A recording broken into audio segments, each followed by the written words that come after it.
I like the big picture. To me, it makes sense. Mhm. That's the way my brain works. Mhm.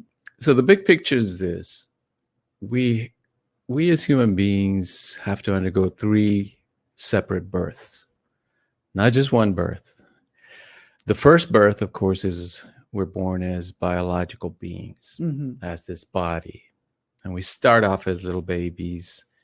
And our primary mission then is to survive. Mm. And we're good at it. Mhm. We survived. We got here. Our second birth really begins in the process of entering the social world. Mhm. Like a teenager or even what age? Yeah, do you think? it's a process Like school because age? it really begins when you Kindergarten? first go to school. Yeah. Yeah. When you realize there's other people besides my family, Mm. right? There's a society, there's Mm. social order, Mm. and you have to fit in somehow. Mhm. And that birth is the psychological, emotional, social birth.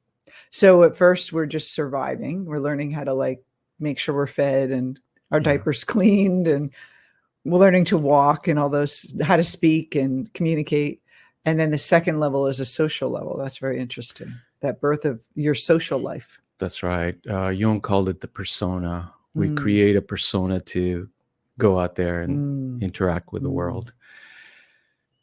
And then the third one, which very few of us really get to do, is the spiritual birth. Mm. Now, it's not religion. That's part of the social, part of the culture, part of the socialization. But the religious one, the spiritual birth is really understanding who you are, what your higher purpose is. I love that. Yeah. That is really puts everything in very easy perspective. Yeah.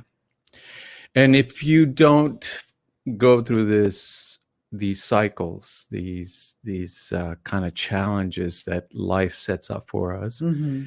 you feel frustrated. You feel out of sorts. Do you feel, though, let me ask you a question. Does someone need to complete the cycle of social birth where they learn to socialize, where they're not, they're functioning socially in order to get the spiritual birth? Is that necessary?